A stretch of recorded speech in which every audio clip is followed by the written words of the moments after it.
मैं एक साधारण सा लड़का था जो साधारण जिंदगी जी रहा था।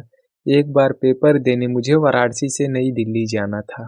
मेरा टिकट जनरल था, पर भीड़ ज्यादा होने के कारण मैं स्लीपर डिब्बे में चढ़ गया, ये सोचकर कि कोई टीटी आएगा तो फाइन देकर स्लीपर का टिकट ले लूंगा। और मैं जाकर एक सीट पर बैठ गया जिस पर पहले से एक लड़की बैठी हुई थी, और उस सीट के दूसरे कोने पर मैं बैठ गया। वो मुझे अपने सीट पर बैठता देख कुछ असहज सा महसूस करने लगी। मुझे भी मन ही मन में कुछ बुरा लगने लगा।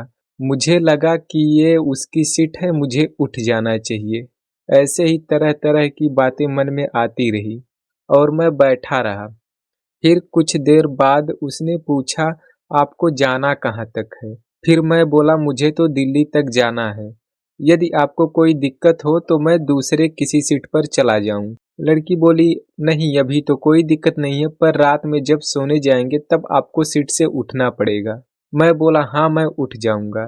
और फिर ऐसे ही बातें होती रही। उसने बताया उसका नाम संस्कृति है, और इस प्रकार हम दोनों एक दूसरे के बारे में बातें करते रहे।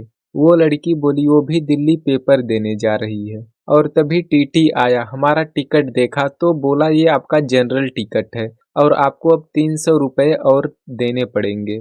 मैं टीटी को पैसे देने के लिए जैसे ही पर्स निकालने गया तो देखा मेरा पर्स गायब हो गया है। मैं घबरा गया, अब मैं पेपर देने कैसे जाऊंगा।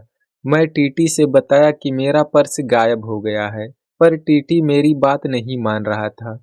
उसे लग रहा था कि मैं झूठ बोल रहा हूँ। वो टीटी मुझे अपने साथ अगले स्टेशन पे उतरने को कह रहा था।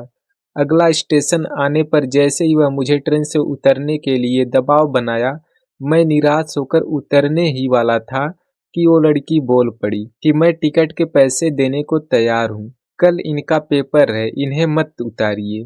फिर वो लड़की ने मेरे टिकट का पैसा टीटी को दिया। मैंने उस लड़की को धन्यवाद कहा।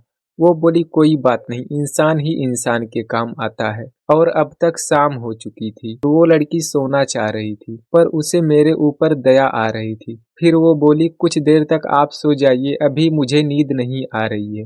फिर जब मुझे नींद आएगी तब आपको जगा दूंगी, आप बैठ जाइएगा और मैं सो जाऊंगी। और मैं लड़की की बात मानकर सो गया। और अब सुबह हो चुकी थी, पर मैं अभी तक सोया हुआ ही था। लड़की ने मुझे जगाया, बोली दिल्ली आने वाला है। अब मैं उठा और बोला, आप सोई नहीं क्या?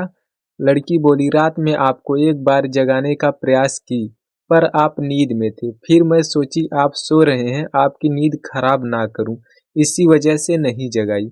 इतना कुछ देख कर सुनकर मुझे उस लड़की में अपनापन दिखाई दे रहा था।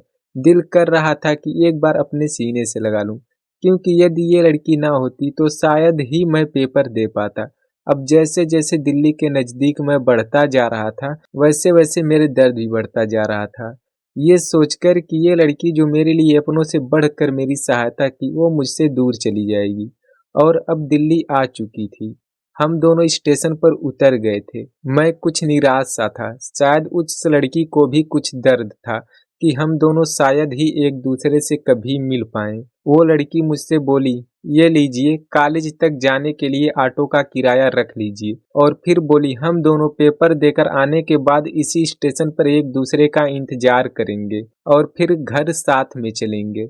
और मैं भी बोला, हाँ हम एक दूसरे का इंतजार करेंगे और फिर साथ में घर चलेंगे। इसके बाद एक दूसरे को बाय बाय बोलकर हम दोनों अपने अपने कॉलेज जाने के लिए ऑटो पकड़ लिए। मेरे दिल में सिर्फ बार बार यही ख्याल आ रहा था कि कितना जल्दी पेपर खत्म हो और वापस फिर उस लड़की से मिलूं। और अब 2 घंटे बाद पेपर खत्म हुआ और मैं स्टेशन की तरफ आया और लड़की अभी तक नहीं आई थी। मैं उसका इंतजार करने लगा और अब तक शाम के 5 बज चुके थे।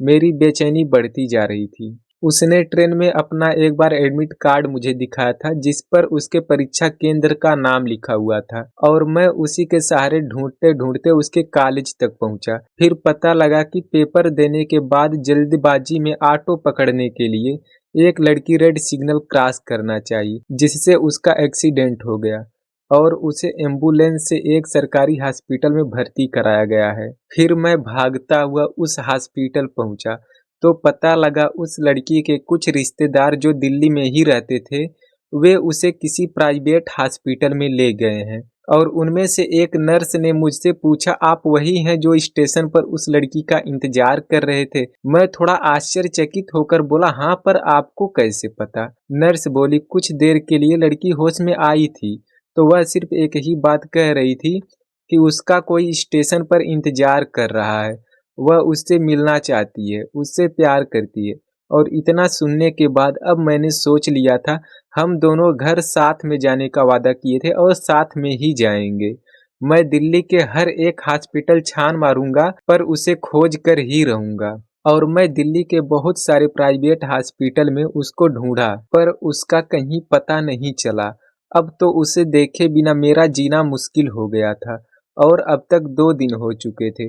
उसको ढूंढते ढूंढते अब जाकर एक हॉस्पिटल में पता लगा कि हाँ, संस्कृति नाम की एक लड़की यहाँ आई थी, पर कल ही उसकी मृत्यु हो गई। इतना सुनते ही जैसे लगा कि मेरा कलेजा फट गया हो, और मैं फूट फूट कर रोने लगा।